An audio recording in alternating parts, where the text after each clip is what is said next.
Les documentaires couvrent un large éventail de sujets, tels que la nature, les événements historiques, les personnes célèbres et par exemple les voitures classiques.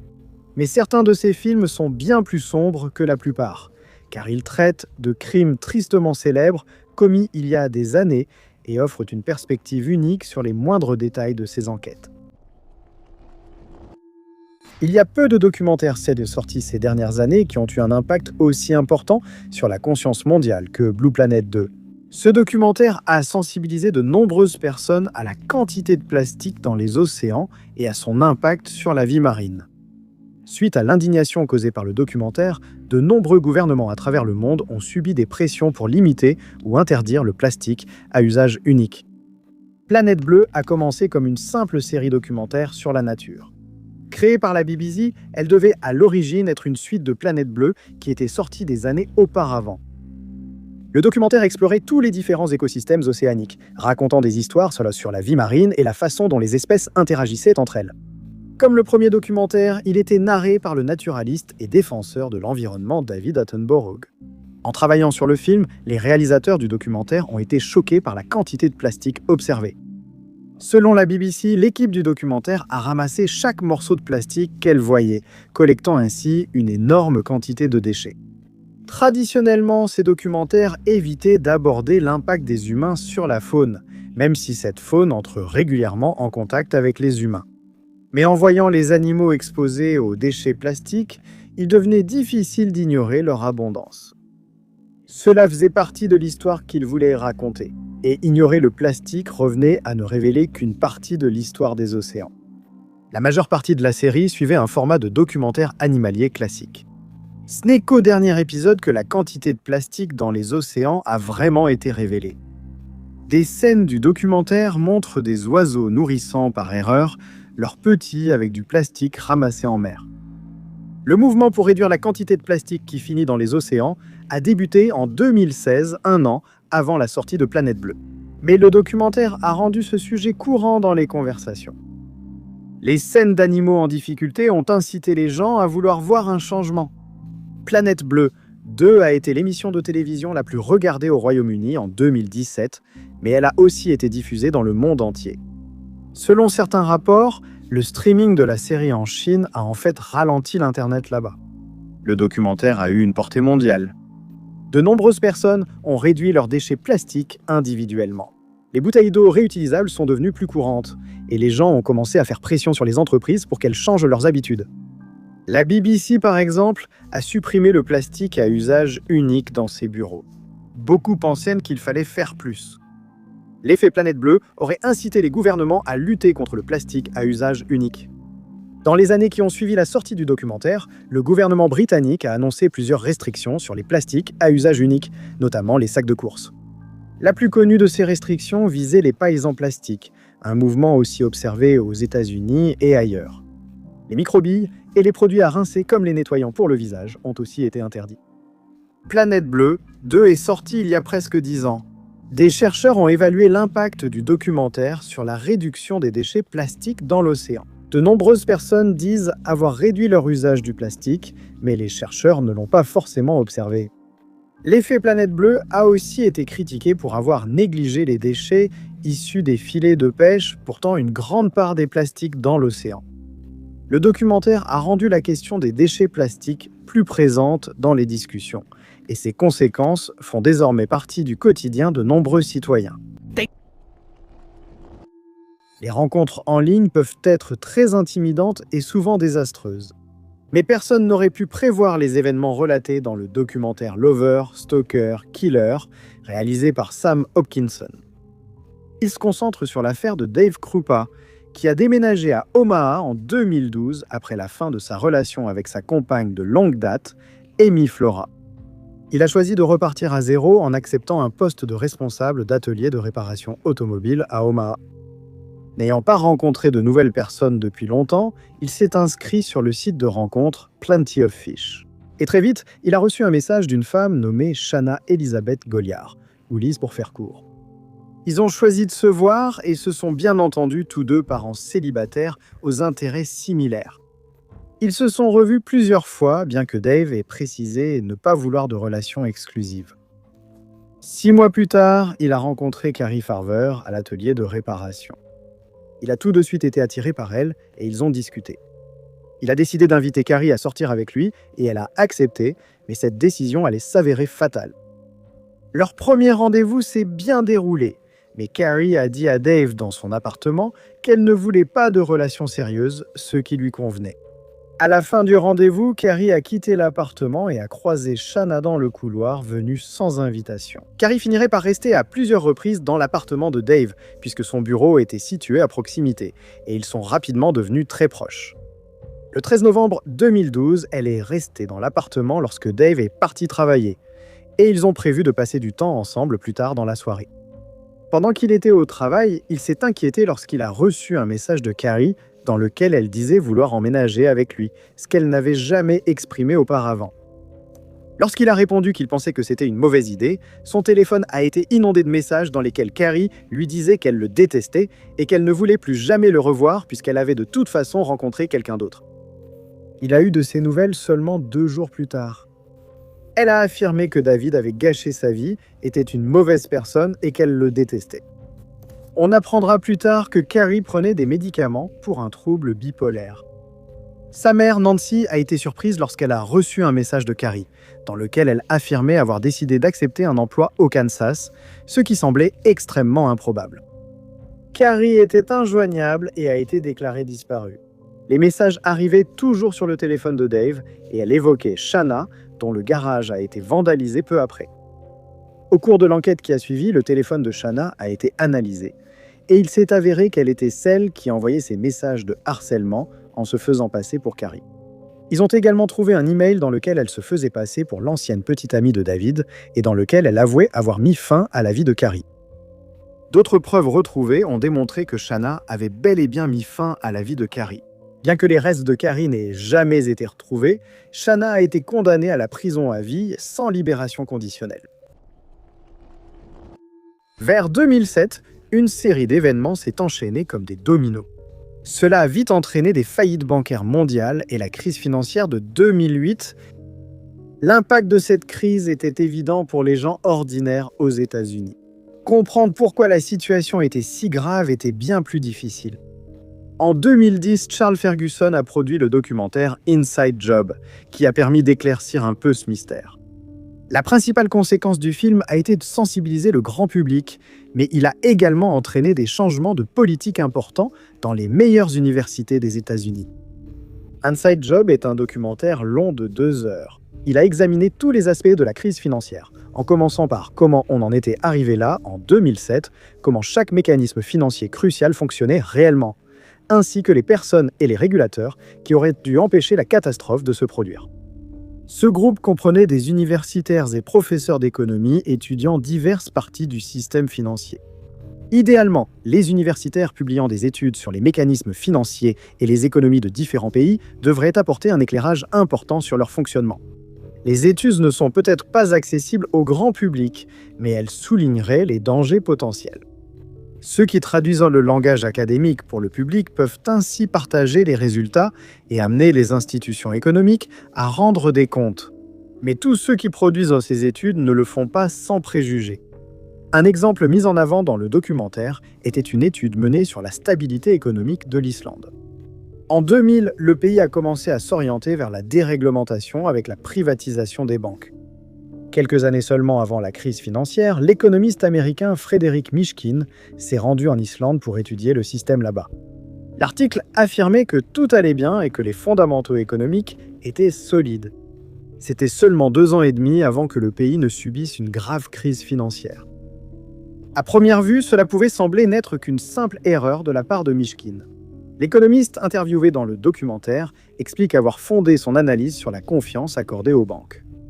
Il est aussi précisé que Mishkin a obtenu 124 000 $ pour avoir coécrit le rapport. Aucune mention du conflit d'intérêts n'a été trouvée nulle part dans le rapport. Mishkin n'était pas seul à accepter des paiements des institutions qu'il devait étudier. De nombreux économistes et universitaires ont agi de même. Il est impossible de savoir combien ont délibérément changé leurs conclusions pour satisfaire leurs financeurs. Il restait toujours un risque de biais involontaire. Le conflit d'intérêts n'était généralement pas divulgué, comme montré dans une partie du documentaire. Lorsque les représentants de l'université ont été interrogés à ce sujet, ils ont affirmé qu'ils ne voyaient pas de problème. Un représentant a affirmé qu'il ne pouvait pas imaginer qu'un auteur d'études ne déclare pas de conflit d'intérêts, même si cela n'était pas exigé par l'université. Dans la scène suivante, un économiste a reconnu l'avoir fait. Après la sortie du documentaire, cela a suscité une grande colère au sein du grand public. Pour beaucoup, c'était la première explication claire des raisons de la crise financière. Le documentaire a aussi montré que les responsables de la crise étaient toujours aux commandes lors de la sortie. Les universités ont été poussées à modifier leur gestion des conflits d'intérêts. Plusieurs ont amélioré leur politique, dont la Columbia Business School, qui impose désormais aux professeurs de déclarer publiquement toutes leurs activités extérieures, y compris les activités de conseil qui pourraient créer des conflits d'intérêts. Columbia n'était pas la seule à apporter ces changements, mais selon Ferguson, il restait encore des choses à faire. S'exprimant en 2012, il pensait que si des changements importants n'avaient pas lieu, la crise de 2008 se répéterait. Le documentaire Snowtown n'est pas pour les âmes sensibles. Il a été qualifié d'inregardable par de nombreux spectateurs, mais non pas à cause d'un manque de talent de son réalisateur, Justin Kurzel, mais en raison de son sujet. Il explique et reconstitue une série d'attaques mortelles perpétrées par 4 hommes, John Bunting, Robert Wagner, James Vlazakis et Mark Hayden, qui a été reconnu coupable à un degré moindre. Le documentaire fait référence à la ville d'Australie méridionale où ces crimes ont eu lieu. L'affaire a commencé le 20 mai 1999 lorsque la police a découvert les restes de 8 personnes dans des fûts en plastique entreposés dans une chambre forte, désaffectée. Les attaques ont été perpétrées par Robert Bunting, le chef, James Wagner et Mark Vlazakis. Bunting a ordonné les attaques à cause de sa haine envers certaines personnes, dont des membres de la famille du groupe. Bunting et Wagner ont ciblé et enlevé des personnes atteintes de handicaps mentaux et physiques. Ils les ont soumis à de mauvais traitements, souvent montrés de façon graphique dans le film, ce qui met les spectateurs mal à l'aise. Les motivations de Bunting étaient probablement de satisfaire son besoin de violence, choisissant souvent ses victimes au hasard ou sur la base de soupçons non fondés. Un psychiatre légiste a suggéré que Bunting était un psychopathe qui prenait plaisir à la souffrance de ses victimes, les forçant à l'appeler maître, Dieu ou Monseigneur. Les soupçons se sont portés sur Bunting et ses associés en 1997, après la disparition inexpliquée d'Elizabeth Hayden. L'enquête a permis de trouver les tonneaux dans la chambre forte de la banque et 2 autres victimes dans le jardin de Bunting. Bunting, Wagner et Hayden ont été arrêtés, et Vlazakis a été arrêté peu de temps après. S'ensuivit le procès le plus long de l'histoire de l'Australie méridionale à l'époque. 12 victimes ont été identifiées. Bunting a été inculpé de 11 meurtres et a reçu 11 peines de perpétuité consécutive sans libération conditionnelle. Wagner a été inculpé de 10 chefs d'accusation et a reçu 10 peines de perpétuité. Vlazakis a plaidé coupable à 3 chefs et a reçu 4 peines de perpétuité. Hayden a admis avoir dissimulé 2 corps, mais il a été reconnu coupable d'avoir aidé à se débarrasser de 5 corps et a été condamné à 25 ans de prison. Des ordonnances du tribunal ont interdit la divulgation des détails jusqu'en 2011, quand le réalisateur Justin Kurzel a demandé leur publication pour son documentaire. La nature horrible des crimes a poussé les habitants de Snowtown à envisager de changer le nom de la ville en Rosetown, une idée qui a été rejetée en raison d'une augmentation ultérieure du tourisme macabre.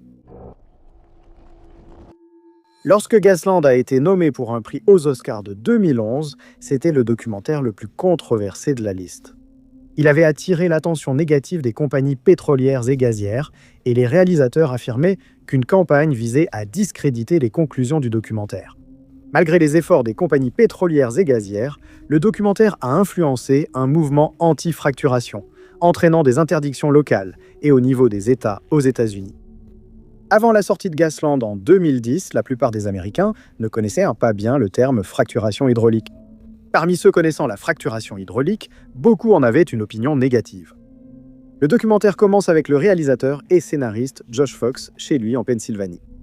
On lui avait offert une prime à la signature de 100 000 $ pour autoriser une compagnie pétrolière à forer du gaz naturel sur ses terres. Les habitants des communautés voisines ayant accepté des offres similaires ont constaté quelque chose d'étrange avec leur eau.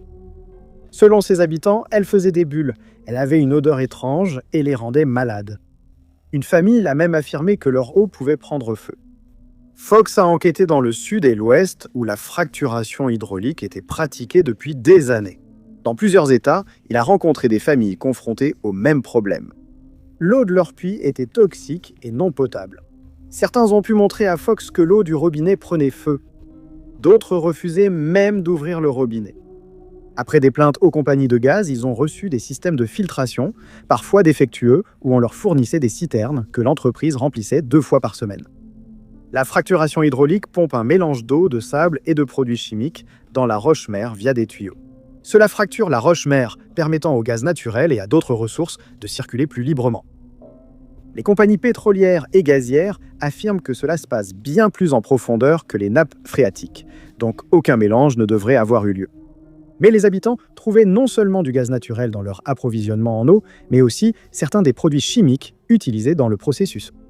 Le documentaire montre aussi Josh Fox essayant de contacter quelqu'un de ses compagnies pour qu'il partage leur version des faits, mais à chaque fois, il refuse. Les représentants ne partagent leurs affirmations sur la sécurité de la fracturation hydraulique qu'au Congrès. Après la sortie du documentaire, ces compagnies voulaient davantage faire valoir leur point de vue.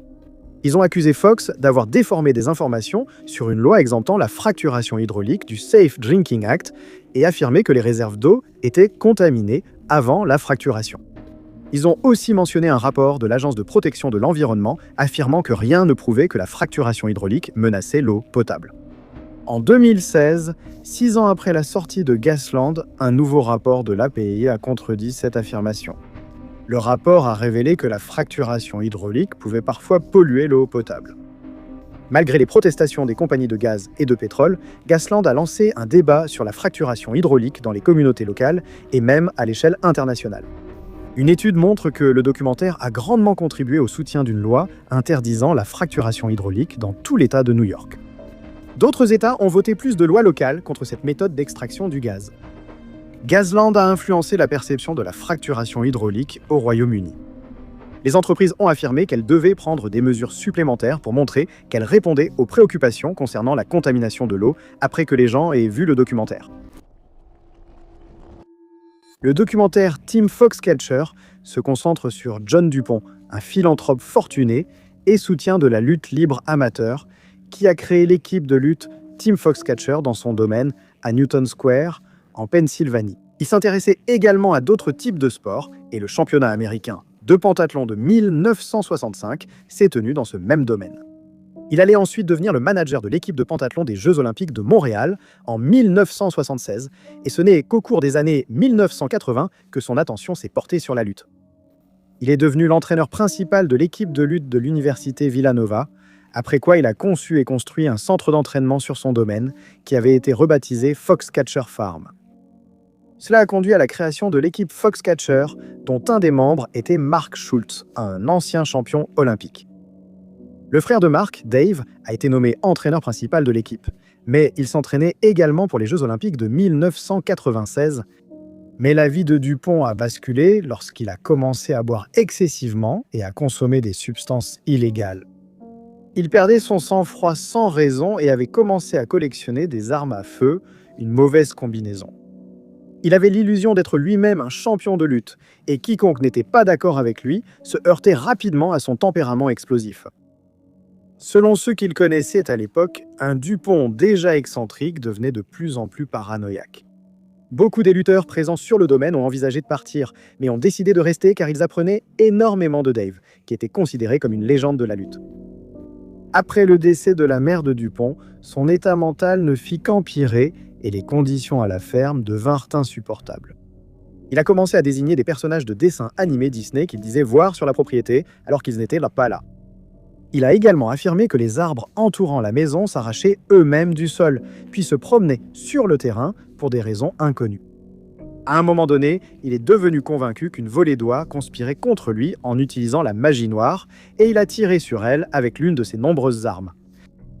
De plus, les lutteurs avaient l'interdiction d'utiliser les tapis roulants dans la salle de boxe parce qu'ils croyaient qu'ils pouvaient servir à remonter le temps.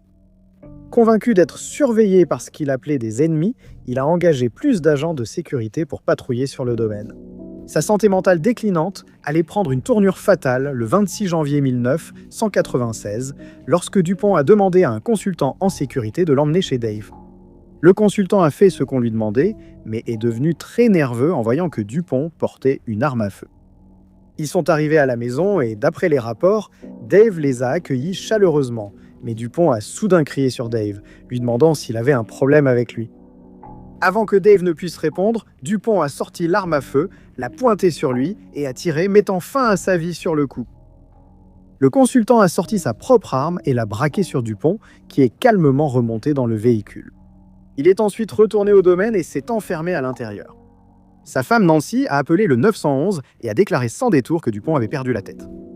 Il a fallu 2 jours pour le convaincre de sortir de la maison, mais lorsqu'il a trouvé le bâtiment trop froid, il s'est rendu à la police qui l'attendait.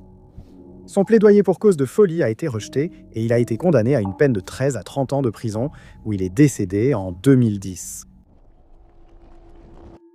Parfois, un documentaire à lui seul ne suffit pas à changer une loi ou une politique, mais il peut être une étape vers un véritable changement.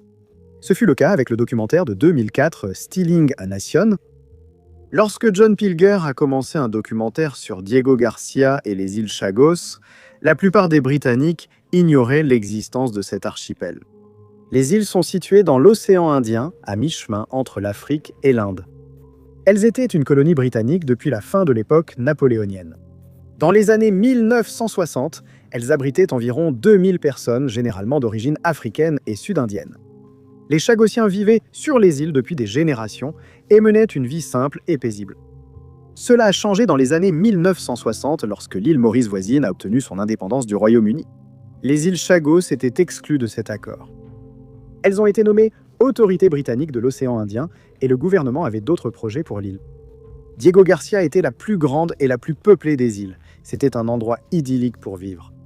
Malheureusement pour les Chagossiens, c'était aussi exactement l'endroit idéal pour l'armée des États-Unis. Avec l'importance croissante des opérations américaines dans l'océan Indien, ils avaient besoin d'une base dans la région. Une autre île avait été envisagée, mais une espèce de tortue en voie de disparition considérait cette île comme son habitat. C'est donc Diego Garcia qui a été choisi à la place. Les gouvernements britanniques et américains ont secrètement trompé le Parlement, le Congrès et les habitants de Diego Garcia. La nourriture sur les îles Chagos était rationnée. Les habitants ont été menacés et leurs animaux de compagnie leur ont été enlevés. Finalement, toute la population des îles Chagos a été déplacée pour faire place à une base militaire américaine. Depuis, les Chagossiens luttent pour pouvoir rentrer chez eux. En 2004, ils avaient déjà remporté une affaire devant la Haute Cour de Londres qui a déterminé que leur expulsion des îles était illégale. Ils espéraient que cela signifierait un retour immédiat sur les îles. Lors de la réalisation du documentaire, ce n'était toujours pas le cas. Stealing the Nation ressemble à un documentaire de true crime. La première partie du film porte sur le peuple chagossien, sa vie passée et présente lors du tournage. Le reste du documentaire montre comment les gouvernements britanniques et américains ont commis leurs crimes et tenté de le cacher à ceux pouvant les tenir responsables. Des mémos et des documents secrets ont été révélés, montrant à quel point le raisonnement autour de cet accord était cruel. Au moment où le documentaire a été réalisé, une prérogative royale avait été invoquée pour empêcher le peuple chagossien de retourner sur ces îles, contournant ainsi le Parlement et les tribunaux qui avaient déclaré l'expulsion illégale. 2 décennies de lutte ont encore été nécessaires avant le retour des Chagossiens chez eux. Pour beaucoup de Britanniques, Stealing the Nation fut la première fois qu'ils découvraient les actions de leur gouvernement.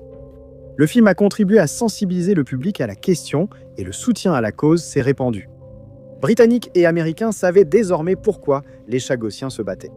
Malgré cela, le gouvernement britannique a continué d'essayer d'empêcher le retour sur les îles, notamment en créant une réserve marine. Suite à la pression internationale, le Royaume-Uni et Méridias ont finalement signé un accord, accordant à l'île Maurice la souveraineté sur les îles. Le traité n'a toujours pas été ratifié, mais on espère que le combat des Chagossiens pourrait bientôt prendre fin. L'affaire impliquant le joueur de football américain Pat Tillman, qui est ensuite devenu ranger de l'armée américaine, est une histoire pleine de rebondissements. Tous ces éléments sont abordés dans le documentaire The Tillman Story, réalisé par Amir Barlev et narré par Josh Brolin.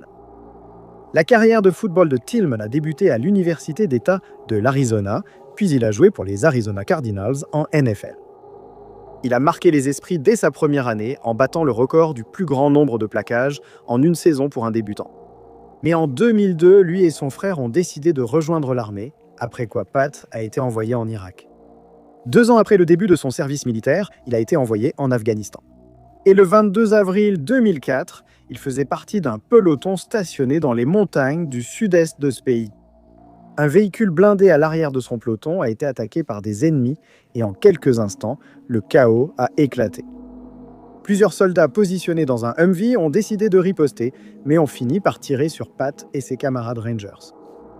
Pat a été touché et a malheureusement perdu la vie avec un autre soldat. Sa famille a été informée qu'il était mort lors d'une embuscade des talibans, s'étant courageusement battu avant d'être mortellement touché. Il a reçu la Silver Star pour son héroïsme. Cependant, la vérité sur les événements de ce jour serait révélée, malgré les efforts de l'armée et du gouvernement américain pour la cacher. Il a été révélé qu'avant l'embuscade, le peloton de Pat avait approché un canyon dans les montagnes et compris aussitôt que c'était l'endroit idéal pour une embuscade ennemie. C'était bien connu des officiers commandants présents qui ont alors pris une décision déconcertante. Ils ont ordonné au peloton de se séparer et ont dit à la section de tête de traverser le canyon. En agissant ainsi, l'ennemi a ouvert le feu et à cause des tirs amis qui ont suivi, Pat a été touché 3 fois au front. Mais il sera révélé plus tard que les tirs amis n'ont pas commencé avec les soldats inexpérimentés, mais avec le chef de peloton. Pat se battait aux côtés d'un combattant de la milice afghane qui, bien qu'il portait un uniforme américain, a été pris par le chef de peloton pour un soldat ennemi.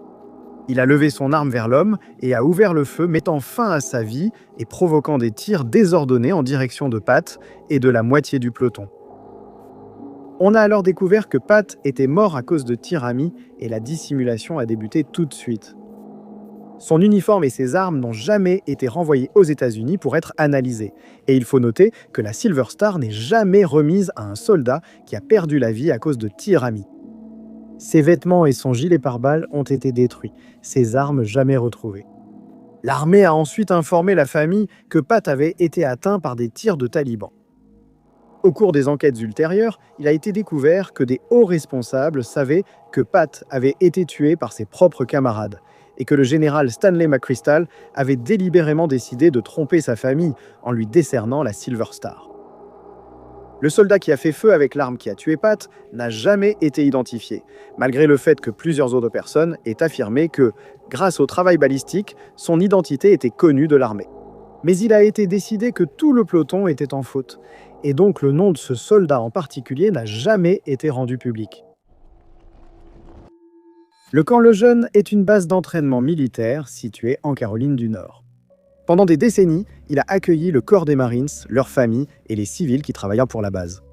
Et, au moins entre 1953 et 1985, l'approvisionnement en eau empoisonnait les résidents. Le documentaire de 2011 Semper Fi toujours fidèle suit un ancien marine qui tente de tenir l'armée responsable afin d'obtenir de l'aide pour les survivants de la contamination de l'eau. On ignore encore la date exacte du début de la contamination. La base utilisait des solvants pour tout, du lavage au nettoyage des avions. Les déchets devaient être éliminés avec précaution, mais ils ont été enterrés près des puits d'eau de la base. Des composés organiques volatiles se sont progressivement infiltrés dans l'approvisionnement en eau. En 1981, les concentrations étaient des centaines, voire des milliers de fois supérieures à ce qui était considéré comme sûr. Cette année-là, les tests ont été achevés et les commandants ont découvert le danger. Mais l'eau a continué d'être utilisée pendant encore 4 ans jusqu'à ce que le puits soit fermé en 1985. Ceux qui buvaient cette eau, s'y baignaient ou l'utilisaient pour nettoyer, ignoraient la présence de produits chimiques nocifs, jusqu'à ce qu'il soit trop tard. Depuis lors, les survivants de la contamination de l'eau ont remarqué un grand nombre de résidents souffrant de maladies rares. Cela inclut des adultes comme un ancien marine souffrant d'une maladie neurologique dégénérative et un grand groupe d'adultes atteints de cancer. L'impact le plus fort a été constaté chez les enfants nés et ayant vécu sur la base. Certains sont nés avec des malformations, d'autres ont eu des cancers rares. L'une de ces personnes dans le second groupe était Janie Hansminger, la fille du sergent-chef Jerry Hansminger. Janie est née et a passé ses premières années sur la base avant de contracter une forme rare de leucémie. Après avoir appris l'existence de l'eau contaminée, il n'a pas fallu longtemps à son père pour faire le lien entre la contamination et sa maladie. Il a rejoint la lutte pour obtenir justice pour sa fille et les autres victimes. Semper Fi est la devise du corps des Marines des États-Unis, ce qui signifie toujours fidèle. Le titre du documentaire reflétait comment Hemsminger et d'autres Marines avaient servi fidèlement l'armée américaine tout au long de leur carrière, et ressentaient maintenant que cette même fidélité ne leur était pas rendue. Même après la mise en place de groupes chargés d'enquêter sur l'étendue et les effets éventuels de la contamination, les survivants de la contamination de l'eau avaient le sentiment que ce n'était pas suffisant. Beaucoup de problèmes de santé n'étaient pas officiellement attribués à la contamination et le soutien accessible aux survivants restait limité. Hemsminger et d'autres survivants ont continué à réclamer la reconnaissance publique de la catastrophe et une aide pour les personnes touchées. Le documentaire a sensibilisé le public à la contamination de Camp-le-Jeune, l'une des plus grandes contaminations de l'eau de l'histoire des États-Unis, ainsi qu'à la dissimulation que les survivants de la contamination de l'eau estimaient être en cours. Cela a donné à des personnes comme Hemsminger une voix et une plateforme pour expliquer ce qu'ils pensaient devoir être fait afin d'aller vers une forme de réparation. En 2011, un projet de loi a été présenté au Congrès qui accorderait aux anciens combattants et à leurs familles un meilleur accès aux soins de santé pour leurs problèmes médicaux persistants. En 2012, Hemsminger a été invité à la Maison-Blanche lorsque le président a officiellement promulgué la loi Honoring America's Veterans and Caring for Camp, le Jeune Families Act. La loi a reçu le surnom de Loi Jani. Le premier documentaire de Joe Berlinger et Bruce Sinofsky, sorti en 1992 Brothers Keeper, portait sur une affaire de meurtre en 1990 et le procès étrange qui s'en est suivi à Munnsville, dans l'État de New York. Il présentait les 4 frères Ward isolés, Bill, Delbert, Roscoe et Lyman, qui ont grandi dans une ferme laitière sans électricité ni eau courante. En 1990, Bill, alors âgé de 64 ans, était gravement malade, souffrant de maux de tête et de douleurs à l'estomac invalidantes, et il perdait du poids rapidement. Le 6 juin, Bill a été retrouvé décédé. La police soupçonnait son frère analphabète de 59 ans, Delbert, d'avoir étouffé Bill avec un oreiller pour mettre fin à ses souffrances. Delbert a été contraint de signer une confession de 4 pages qu'il ne pouvait pas lire, mais il s'est ensuite rétracté. Malgré la confession, la défense a affirmé que l'analphabétisme de Delbert la rendait invalide. Delbert a témoigné, affirmant qu'il était très proche de Bill et niant lui avoir fait du mal. La communauté locale a fortement soutenu Delbert, organisant des collectes de fonds pour sa caution et sa défense. Le procès a fait les gros titres au niveau national, attirant l'attention des stars. Berlinger et Sinofsky ont filmé les images du procès pour le documentaire. Après 11 heures de délibération, le jury a rendu un verdict de non-culpabilité ravissant les partisans de Delbert. Il a quitté le tribunal, prévoyant de fêter avec ses frères. Delbert est lui-même devenu une petite célébrité jusqu'à sa mort en 1998. Ses 2 frères restants sont décédés en 2007. Mais la famille Ward reste connue pour l'affaire qui a failli envoyer un homme innocent en prison. The Territory est un documentaire unique tourné pendant 4 ans dans la forêt amazonienne. De nombreux documentaires ont évoqué l'importance de la plus grande forêt tropicale du monde. Mais The Territory fait passer son message en racontant l'histoire d'une communauté et en confiant les caméras à cette population autochtone. Le peuple Ureoawau est l'un des nombreux groupes autochtones qui considèrent la forêt amazonienne comme leur foyer. Ils vivent dans la région de Rondônia, au Brésil, dans 6 villages situés aux frontières du territoire Ureoawau. Lorsqu'ils ont été contactés pour la première fois par des non-autochtones dans les années 80, leur population comptait des milliers de personnes. En 2023, il n'en reste plus que 152. Le territoire d'Ureoawau est censé être protégé, mais avec la montée des implantations anti-autochtones au Brésil, de plus en plus de colons illégaux empiètent sur ces terres. Les accapareurs de terres agissent impunément. Des incendies de forêt sont allumés pour faire place à des fermes. Des violences contre les peuples autochtones ont déjà eu lieu auparavant. Bien que cette activité soit illégale, il est difficile aux populations autochtones de riposter. Les réalisateurs du documentaire The Territory ont d'abord collaboré avec une militante autochtone méfiante. Mais après avoir gagné sa confiance, ils ont été invités à rencontrer le peuple Ureoawau. L'équipe du documentaire a passé du temps dans la communauté à découvrir les habitants et leurs histoires. De nombreux documentaires ont été réalisés sur la forêt amazonienne et les dangers posés par la déforestation et les colons. Cela peut souvent sembler un problème lointain. Le territoire donne des noms et des visages aux personnes qui essaient de lutter contre cela et permet au peuple Ureoawau de raconter ses histoires. Les spectateurs ont rencontré des personnes comme Harry, tué lors du tournage dans ce qui semblait être une attaque délibérée. Le film a également mis en avant Bataté, un jeune de 18 ans qui a été nommé pour devenir le nouveau président de l'association Japao. Le documentaire a été tourné sur une période de 4 ans, y compris en 2021. Pendant la pandémie de Covid-19, les Ureo Wawau ont fermé leur territoire aux personnes extérieures, y compris aux réalisateurs du documentaire. Mais ils avaient désormais accès à des caméras, ce qui leur permettait de filmer leur propre contenu et de montrer ce qu'ils considéraient comme important. Cela a offert au documentaire une perspective unique et permis au public extérieur de mieux se sentir proche de la communauté. La nouvelle technologie a également aidé à lutter contre les accapareurs de terre de manière plus directe. La communauté a commencé à utiliser des drones pour documenter l'activité des colons illégaux et enregistrer la déforestation. Le territoire a accordé un temps égal à la population autochtone et aux colons. Il a interrogé des personnes souhaitant cultiver la région pour qu'elles donnent leur version des faits. Mais les colons ne sortent pas du documentaire sous un bon jour et leurs crimes sont filmés, ce qui aide à lutter pour les traduire en justice. Le territoire a aidé à promouvoir les droits de tous les peuples autochtones du Brésil, tant auprès de personnes extérieures, aux communautés autochtones, au Brésil, comme à l'étranger. Quand le Brésil a élu un nouveau président, celui-ci a créé le ministère des peuples autochtones et en a confié la direction à un militant autochtone. De nouvelles politiques, qui semblent être davantage en accord avec les objectifs de personnes comme celles présentées dans The Territory, ont également été introduites. À l'étranger, le documentaire a été projeté à Bruxelles lors de projections d'impact réunissant plus de 500 parties prenantes. La campagne d'impact vise à promouvoir les politiques de l'UE, protégeant la forêt tropicale et soutenant la réglementation anti-déforestation. La schizophrénie est un trouble mental qui peut bouleverser non seulement la vie de ceux qui en souffrent, mais aussi celle de leurs proches. Avec le bon traitement, elle peut être contrôlée. Mais dans le cas de Jonathan Coët, dont la mère a été diagnostiquée schizophrène, cela a changé sa vie à jamais. Les événements de cette période de sa vie sont présentés dans un documentaire intitulé Tarnation, qui a été produit par Coët lui-même. Il relate son enfance malheureuse et les difficultés rencontrées avec sa mère souffrant de troubles mentaux. Lorsque Coët avait 12 ans, un ami de sa mère, qui était vendeur de substances illégales, lui a donné une substance à fumer.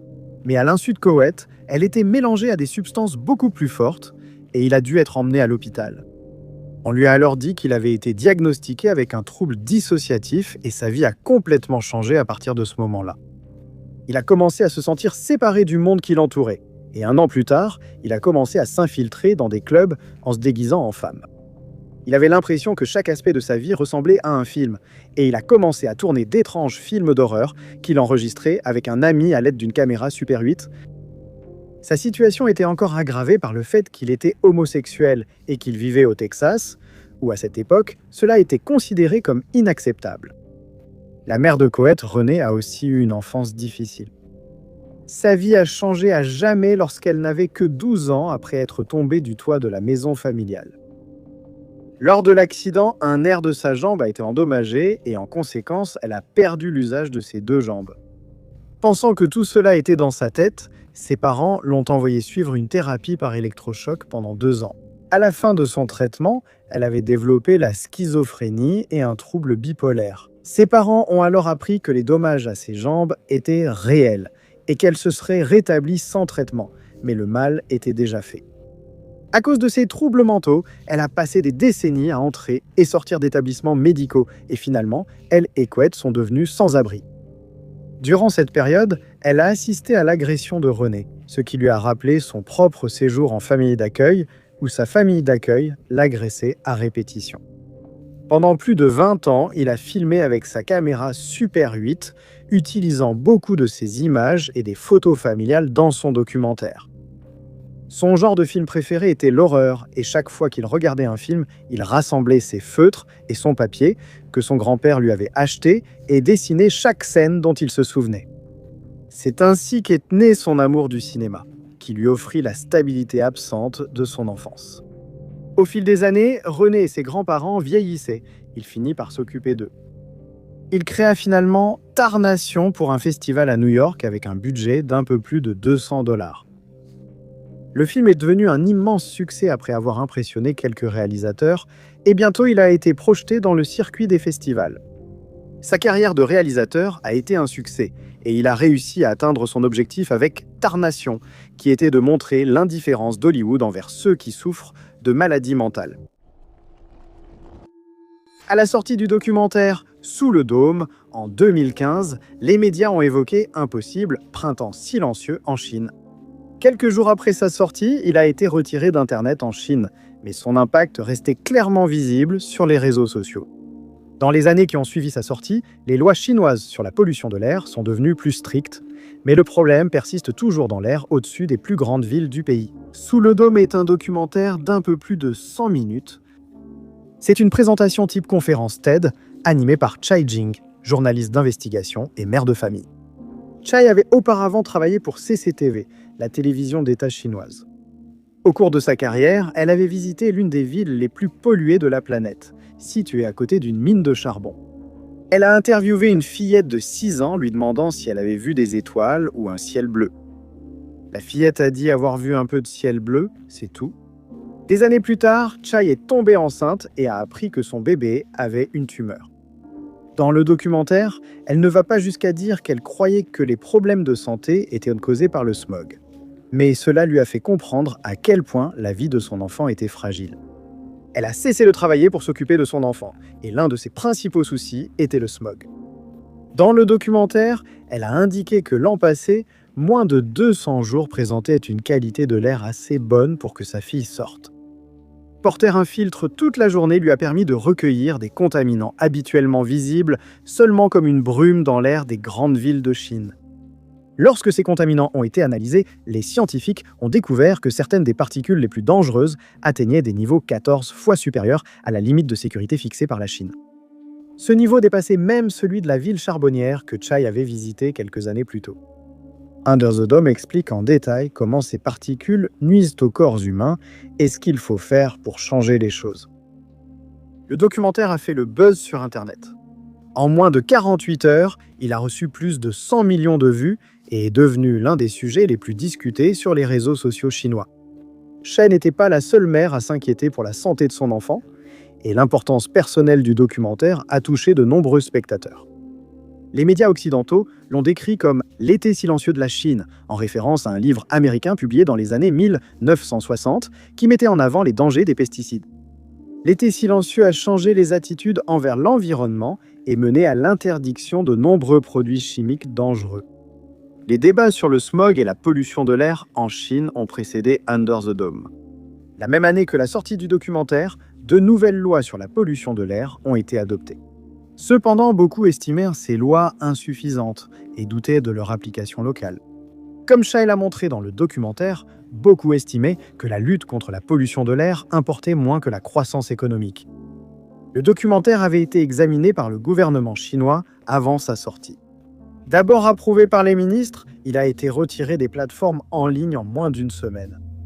Les avis en ligne ont été retirés et les médias sommés d'arrêter sa promotion. Mais les discussions sur la pollution de l'air et le smog ont tout de même continué. Depuis la sortie de Sous le dôme, plus de lois et politiques ont été instaurées pour limiter la pollution de l'air en Chine. Le smog reste un problème dans de nombreuses villes, mais l'air est progressivement devenu plus propre à mesure que le pays se concentre sur les efforts en matière d'énergie renouvelable et de véhicules électriques. Être membre d'une famille du crime organisé doit être très stressant, mais servir de tueur à gages, pour eux, doit être encore plus angoissant. C'est la vie que Richard Kuklinski a choisie, et sa vie ainsi que ses crimes sont abordés dans le documentaire L'homme de glace se confesse, secret d'un tueur à gages de la mafia. Les problèmes de Kuklinski ont débuté dans son enfance lorsque ses parents sont devenus violents avec lui et ses frères et sœurs. Il a quitté l'école après avoir terminé la 8e année, puis il a commencé une vie criminelle. Il est devenu contrebandier d'alcool et a vite épousé Barbara Pedrici, qui ignorait qu'il était criminel jusqu'à son arrestation. Il lui a dit qu'il était homme d'affaires et ni Barbara ni leurs enfants n'ont jamais soupçonné le contraire. À cause de la contrebande d'alcool, il a attiré l'attention des Gambino, mais affirme depuis avoir travaillé avec d'autres familles du crime. Cela inclut les de Cavalente et les Génovaises. Il a commencé à exécuter des contrats, le premier ayant eu lieu en 1980 lorsqu'il a rencontré George Malaband qui voulait lui vendre quelques cassettes vidéo. Kuklinski a mis fin à la vie de Malaband et a placé ses restes dans un tonneau. Lors d'une autre rencontre pour des cassettes vidéo qui a mal tourné, il a mis fin à la vie de Lois Masgay en 1981, et ses restes n'ont été découverts que plus d'1 an plus tard. Kuklinski a été surnommé « l'homme de glace » après qu'on ait découvert des cristaux de glace dans le corps congelé de Masgay lors de cette affaire. Mais Kuklinski n'hésitait pas à s'en prendre à ses propres collègues, le premier étant Gary Smith, un membre de sa propre bande de cambrioleurs. Kuklinski a mis fin à la vie de Gary Smith en l'empoisonnant et en l'étranglant avant de cacher son corps sous un lit dans un motel. Le deuxième était également un membre de cette bande, Daniel Deppner, qui a aussi été empoisonné et dont le corps n'a été retrouvé qu'1 an après sa mort. Il a ensuite mis fin à la vie de Paul Hoffman, un client de Kuklinski, qui voulait lui acheter des médicaments sur ordonnance. À ce moment-là, les enquêteurs étaient sur ses traces et ils ont élaboré un plan pour dévoiler ses crimes. Il a été dupé en croyant qu'un agent fédéral infiltré était un client qui voulait commanditer un meurtre. Et lorsque Kuklinski a accepté, il a été placé en garde à vue. Il a été accusé d'avoir mis fin à la vie de Smith, Deppner, Maliband, Masgay et Peter Calabro, un officier de police de New York. Il a affirmé avoir mis fin à la vie d'au moins 100 personnes, mais cela n'a jamais été prouvé et il a finalement été condamné à 2 peines de réclusion à perpétuité consécutive. La plupart des gens ne réfléchissent pas beaucoup à la façon dont la nourriture qu'ils mangent se retrouve dans leur assiette. Food Incorporated était un documentaire américain visant à changer cela par des actions individuelles et des changements de politique publique. Au cours des 18 années qui se sont écoulées depuis la sortie du documentaire, on peut débattre de la mesure dans laquelle il a atteint ses objectifs. Le documentaire de 2008 se concentre principalement sur les façons dont l'industrie agricole américaine a changé au cours des 100 dernières années. De nombreuses innovations ont été introduites, allant du soja génétiquement modifié, breveté, à l'utilisation de produits à base de maïs dans presque tout. Selon le réalisateur du documentaire, Robert Kenner, l'industrie agricole ressemble aujourd'hui davantage à une usine qu'à une ferme, tout étant optimisé pour produire plus de produits, au détriment de la qualité, de la santé et de l'environnement. Le documentaire se concentre tour à tour sur chacun de ces aspects, mais accorde une attention particulière à la façon dont cette nouvelle agriculture industrielle affecte la santé des Américains. Certains effets sur la santé sont clairs. Les subventions au maïs rendent les aliments avec sirop de maïs moins chers que des options plus saines. Les familles modestes ont moins de choix et sont plus exposées à des maladies comme le diabète de type 2. Parfois, il est moins évident pour le consommateur de saisir comment la situation agricole actuelle a eu des effets négatifs sur la santé. Selon le documentaire, il y avait eu une augmentation des épidémies d'E. coli et de maladies similaires. Le film dévoile l'intérieur des hangars où vaches et cochons sont élevés, abattus puis transformés en viande hachée. Les conditions insalubres sont évidentes, mais peu de pression était exercée sur les entreprises pour changer leurs pratiques. En plus de cela, les vaches étaient nourries avec des aliments contenant des antibiotiques. La surutilisation des antibiotiques a entraîné l'apparition de souches bactériennes résistantes, rendant la lutte contre les infections encore plus difficile. Les conséquences de ces choix sont illustrées par l'histoire d'une mère ayant perdu son fils suite à un syndrome hémolytique et urémique. La maladie venait de hamburgers contaminés par E. coli. Le documentaire les montre cherchant du soutien pour la loi de Kevin, qui permettrait au ministère de l'Agriculture de fermer les usines contenant de la viande contaminée. À la fin du film, un dernier message est adressé aux spectateurs. On leur dit que le consommateur peut changer les choses. En modifiant nos habitudes alimentaires et en privilégiant des produits locaux et bio, nous pouvons inciter les grandes entreprises à changer leurs achats et fournisseurs.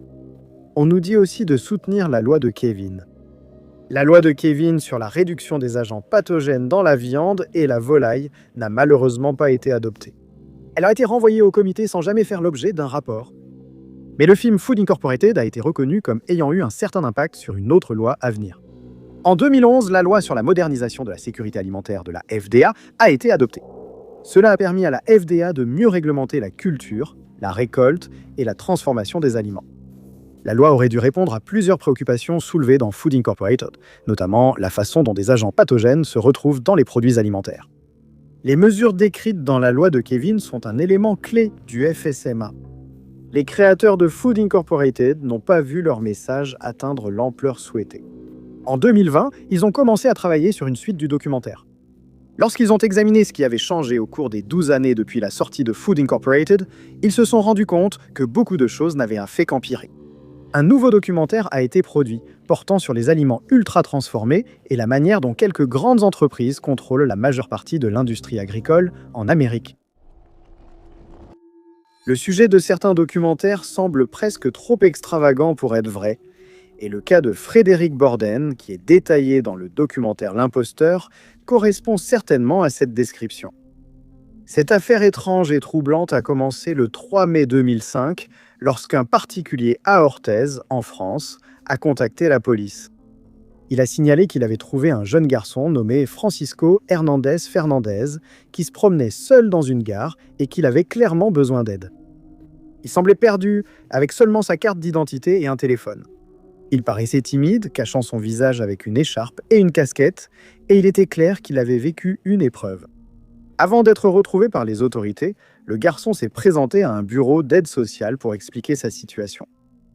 Il a déclaré que toute sa famille avait perdu la vie dans un accident de voiture en Espagne.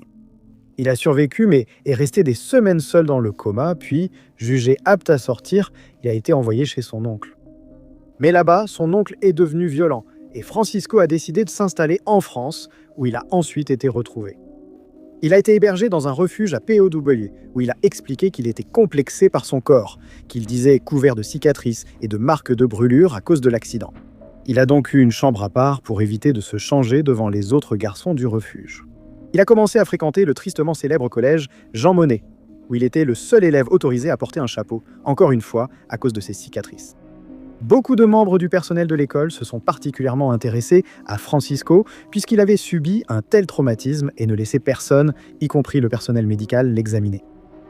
Il s'est vite révélé être un très bon élève et il est devenu ami avec Rafael Pessoa de Almeida, qui était son tuteur. Rafael trouvait étrange que le journal d'appel et les contacts de Francisco sur son téléphone portable soient mis protégés par un mot de passe, mais il n'a pas insisté sur ce point. Il est vite devenu l'un des enfants les plus populaires de l'école et il a même présenté un numéro de danse sur une chanson de Michael Jackson devant sa classe. Il semblait sortir de sa coquille, mais en juin de cette année-là, son cas allait prendre une tournure sans précédent.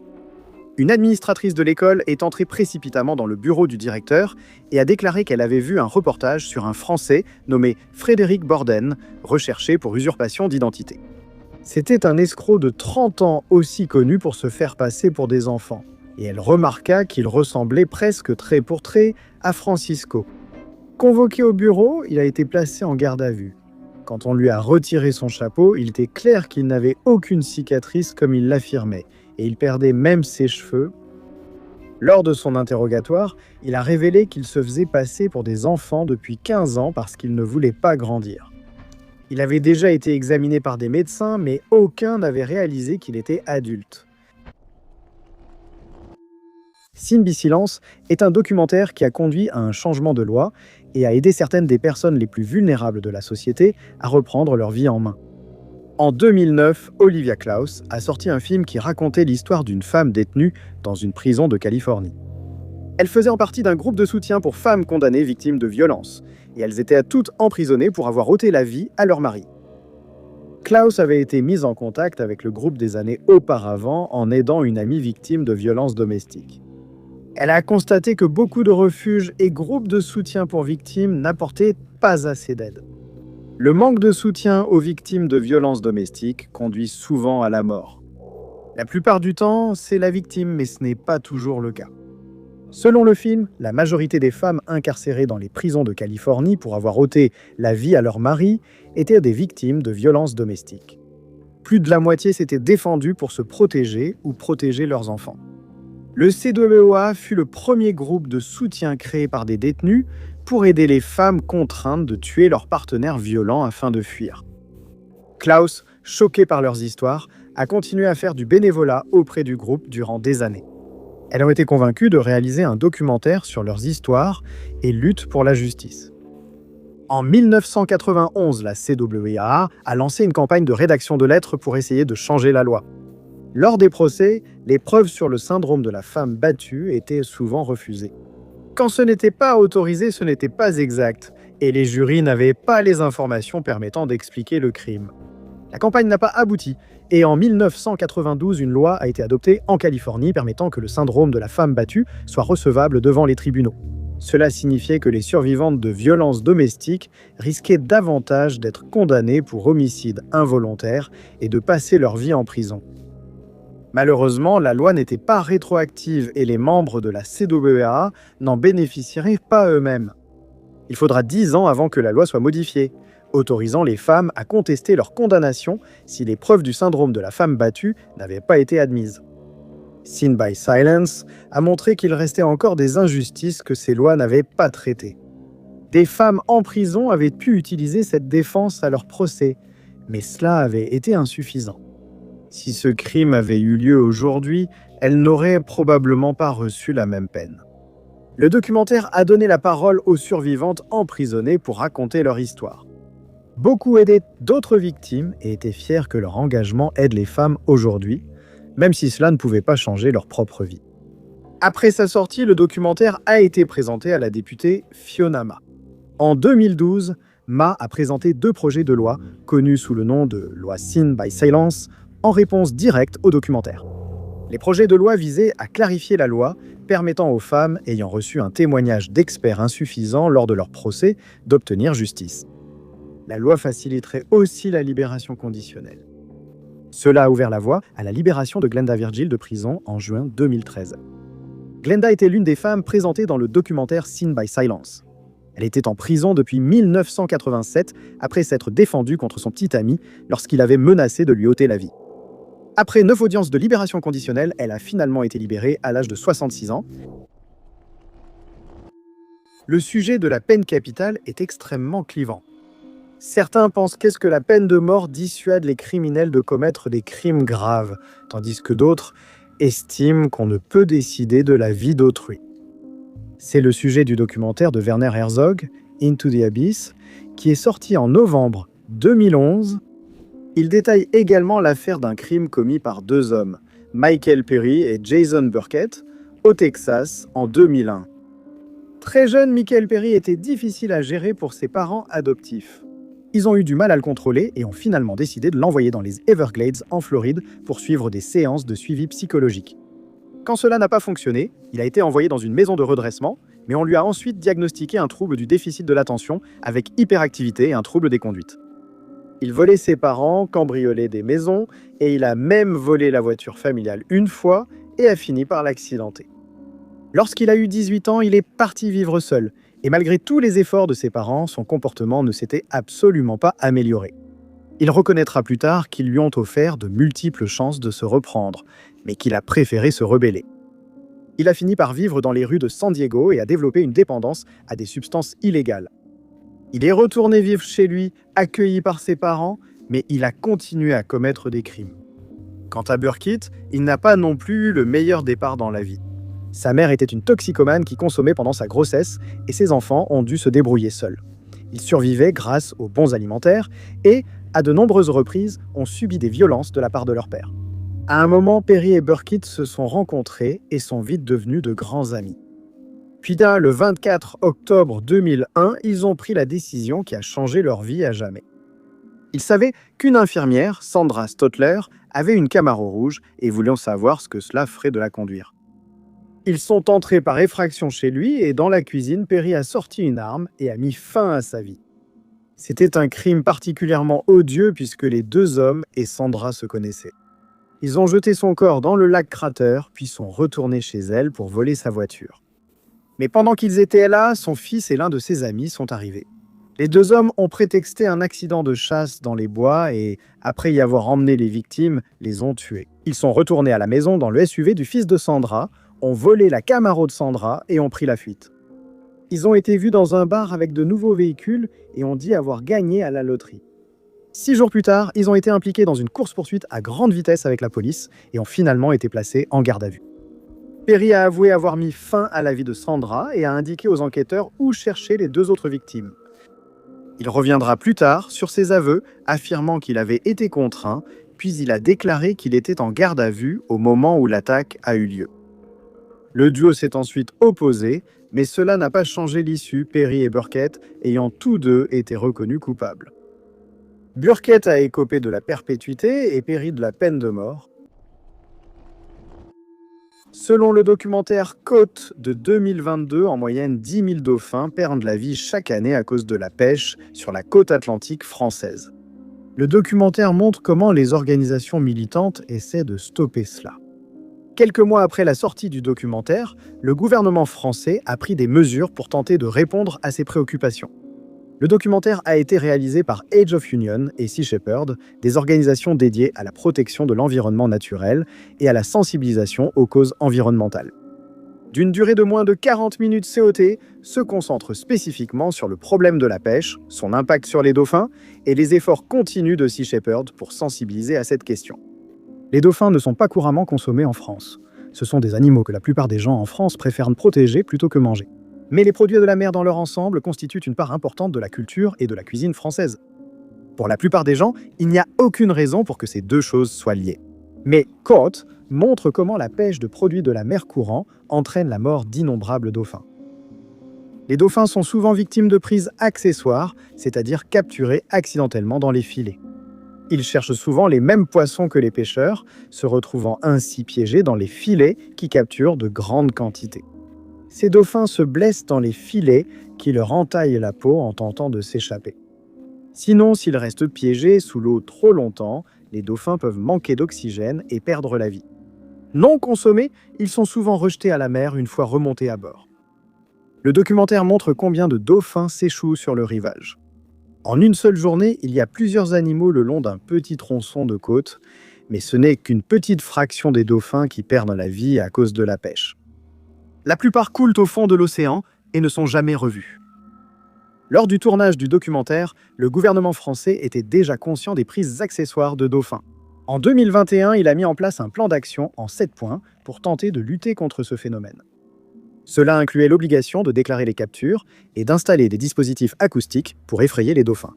Comme l'a noté Sea Shepherd, la plupart de ces mesures existaient déjà dans la législation française ou étaient volontaires. Les principaux responsables ne respectaient pas les règles. Dans le documentaire, les membres de Sea Shepherd affirment que rien ne changera sans la prise de conscience et la volonté du public d'agir. Ils ont essayé de le faire en exposant les corps de dauphins échoués devant la tour Eiffel et les bâtiments gouvernementaux. L'exposition était choquante et macabre, mais elle a mis le problème en lumière.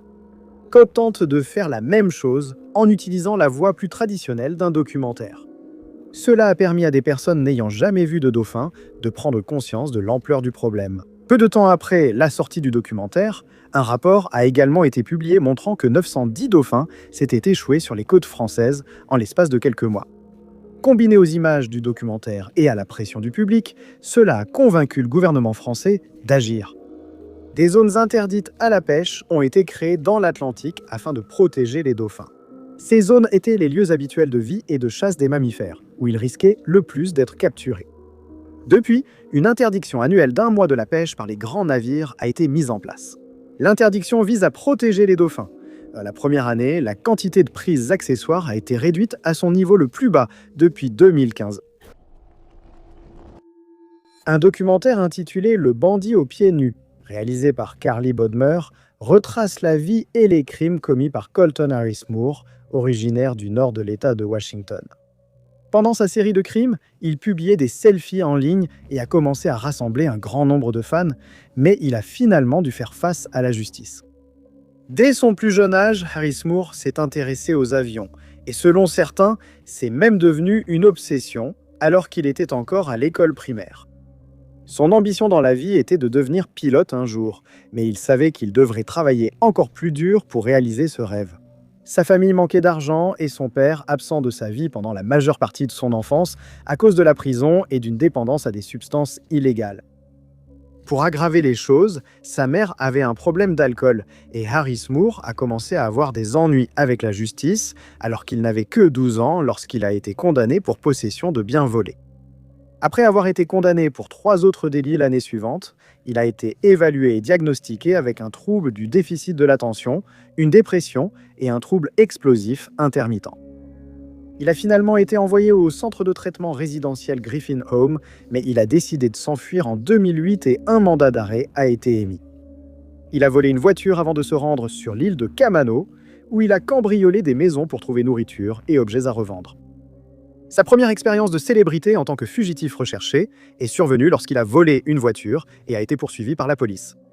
Il a réussi à éviter l'arrestation en sautant du véhicule et en s'enfuyant dans les bois. Et dans la voiture, les enquêteurs ont trouvé plusieurs objets volés, dont des cartes de crédit, un appareil photo et des téléphones portables. Les médias ont commencé à suivre son histoire, et bientôt, Harris Moore a été surnommé le bandit aux pieds nus en raison du fait qu'il portait rarement des chaussures lorsqu'il commettait ses crimes. Sa culpabilité n'a jamais été contestée, ayant pris des selfies avec l'appareil photo volé, publié ensuite en ligne par la presse et ses fans de plus en plus nombreux. Se rendant compte que la police se rapprochait de lui, Harris Moore a quitté l'île Camano à bord d'un bateau volé et s'est installé sur l'île Orcas. Là, il a commis une série de cambriolages et a dû fuir à nouveau, mais cette fois, il a décidé de ne pas utiliser de bateau. Grâce à son obsession pour les avions, il avait étudié de nombreux manuels d'avions et ce faisant, il avait appris à piloter tout seul. Cette fois-ci, il a réussi à quitter l'île après avoir volé un avion Cessna 182.